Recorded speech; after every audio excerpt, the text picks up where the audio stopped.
ಬಂದ ಪುನರ್ಜನ್ಮ ಎಂದ ಸ್ಪರ್ಧಿಗಳು. ಸತ್ತ ಮೇಲೂ ನಮ್ಮ ಒಂದು ವಂಶ ಪರಂಪರೆ ನೋಡೋ ಅಂತ ಒಂದು ಮೆಮೊರೀಸ್ ಕೊಟ್ಟಿದೆ.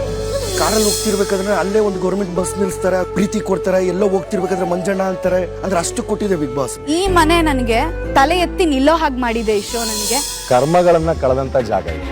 ಬಿಗ್ ಬಾಸ್ ಯಾರಿಗೇನು ಕೊಟ್ಟಿದೆ ಗೊತ್ತಿಲ್ಲ, ನನಗೆ ಪುನರ್ಜನ್ಮನೆ ಕೊಟ್ಟಿದೆ. ಮಾಜಿ ಸ್ಪರ್ಧಿಗಳೆಲ್ಲ ಏಕಾಏಕಿ ಭಾವುಕರಾಗಿದ್ದೇಕೆ? ಈ ಬಾರಿಯ ಬಿಗ್ ಬಾಸ್ ಅಂತೂ ದಿನೇ ದಿನೇ ಹಲವು ಆಯಾಮಗಳನ್ನು ಪಡೆದುಕೊಳ್ತಿದೆ. ಈ ವಾರ ಅತಿಥಿಗಳ ವಾರ ಅಂತಾನೆ ಟಾಸ್ಕ್ ಕೊಟ್ಟಿದ್ರು. ಇನ್ನು ಬಿಗ್ ಬಾಸ್ ಮನೆಗೆ ಈ ವಾರ ಅತಿಥಿಗಳಾಗಿ ಮಾಜಿ ಸ್ಪರ್ಧಿಗಳಾದ ಉಗ್ರಂ ಮಂಜು, ತ್ರಿವಿಕ್ರಮ್, ಮೋಕ್ಷಿತಾ ಪೈ, ಚೈತ್ರಾ ಕುಂದಾಪುರ ಹಾಗೂ ರಜತ್ ಬಂದಿದ್ದಾರೆ.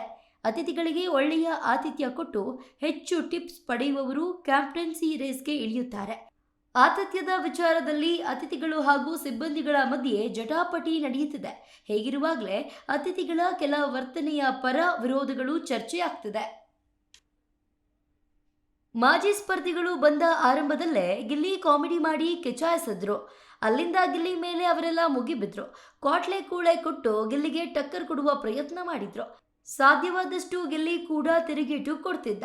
ದಿಢೀರನೆ ಮಾಜಿ ಸ್ಪರ್ಧಿಗಳೆಲ್ಲ ಭಾವುಕರಾಗಿದ್ದಾರೆ. ಬಿಗ್ ಬಾಸ್ ತಮ್ಮ ಜೀವನದಲ್ಲಿ ತಂದ ಬದಲಾವಣೆ ಬಗ್ಗೆ ಮಾತನಾಡುತ್ತಾ ಕಣ್ಣೀರು ಹಾಕಿದ್ದಾರೆ. ಇನ್ನು ಸತತ 2 ದಿನಗಳಿಂದ ಕ್ವಾಟ್ಲೆ ಕೊಟ್ಕೊಂಡು ಜಗಳ ಆಡ್ಕೊಂಡಿದ್ದ ಮಾಜಿ ಸ್ಪರ್ಧಿಗಳು ದಿಢೀರನೆ ಭಾವುಕರಾಗಿದ್ದಾರೆ. ನೆಗೆಟಿವ್ ಇಮೇಜ್ ಇರುವವರು ಬಿಗ್ ಬಾಸ್ ಮನೆಗೆ ಬಂದು ಪಾಸಿಟಿವ್ ಇಮೇಜ್ ಅನ್ನ ಸಂಪಾದಿಸಿಕೊಂಡಿದ್ದಾರೆ. ಬಿಗ್ ಬಾಸ್ ಮನೆಗೆ ಬಂದು ಸ್ಟಾರ್ಗಳಾಗಿ ಜನಪ್ರಿಯತೆ ಗಳಿಸಿದವರು ಇದ್ದಾರೆ. ಇದೇ ವಿಚಾರದ ಬಗ್ಗೆ ಮಂಜು, ರಜತ್, ಚೈತ್ರ ಮಾತನಾಡುತ್ತಾ ಅತ್ತಿದ್ದಾರೆ.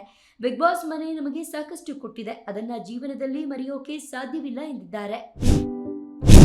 ಬಿಗ್ ಬಾಸ್ ನಮ್ಮನ್ನ ತಲೆ ಎತ್ತಿ ನಿಲ್ಲುವಂತೆ ಮಾಡಿದೆ.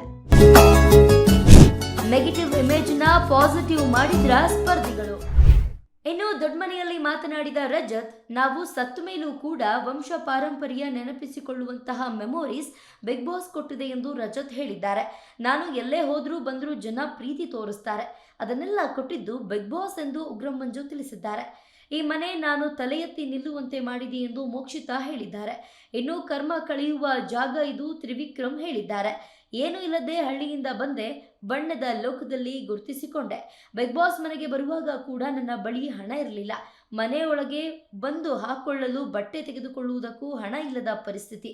1-2 ವಾರ ಮನೆಯಲ್ಲಿಯೇ ಇರ್ತೀನಿ ಎಂದು ಕೆಲವರು ಹೇಳಿದ್ರು. ಆದರೆ ಇಲ್ಲೇ ಸಾಧಿಸಿ ತೋರಿಸಿದೆ ಎಂದು ತ್ರಿವಿಕ್ರಮ್ ಹೇಳಿದ್ದಾರೆ. ಬಿಗ್ ಬಾಸ್ ಯಾರಿಗೇನು ಕೊಟ್ಟಿದೆಯೋ ಗೊತ್ತಿಲ್ಲ, ಆದರೆ ನನಗೆ ಪುನರ್ಜನ್ಮ ಕೊಟ್ಟಿದೆ ಎಂದು ಚೈತ್ರಾ ಕುಂದಾಪುರ ಭಾವುಕರಾಗಿದ್ದಾರೆ. ಅತಿಥಿಗಳ ಮನದಾಳದ ಮಾತುಗಳು ಎಂದು ಕ್ಯಾಪ್ಷನ್ ಕೊಟ್ಟು ಹೊಸ ಪ್ರೋಮೋ ರಿಲೀಸ್ ಮಾಡಿದ್ದಾರೆ. ಅತಿಥಿಗಳ ಮಾತು ಕೇಳುತ್ತಾ ಧ್ರುವಂತ್ ಕೂಡ ಭಾವುಕರಾಗಿರುವುದನ್ನು ನೋಡಬಹುದು. ನನಗೆ ಮಾತ್ರವಲ್ಲ, ಬಿಗ್ ಬಾಸ್ ಬಳಿಕ ನಮ್ಮ ತಂದೆಯನ್ನು ಕೂಡ ಜನ ಗುರುತಿಸುವಂತಾಗಿದೆ ಎಂದು ಮಂಜು ಹೇಳಿದ್ದಾರೆ. ಒಟ್ಟಾರೆ 4-5 ದಿನಗಳಿಂದ ಕೂಗಾಡುತ್ತಿದ್ದರೂ ತಮ್ಮ ಬಿಗ್ ಬಾಸ್ ಜರ್ನಿ ನೆನೆದು ಭಾವುಕರಾಗಿದ್ದಾರೆ. ಅವರ ಮಾತುಗಳನ್ನೆಲ್ಲ ಕೇಳ್ತಾ ಮನೆ ಮಂದಿ ಮೌನಕ್ಕೆ ಜಾರಿದ್ದಾರೆ.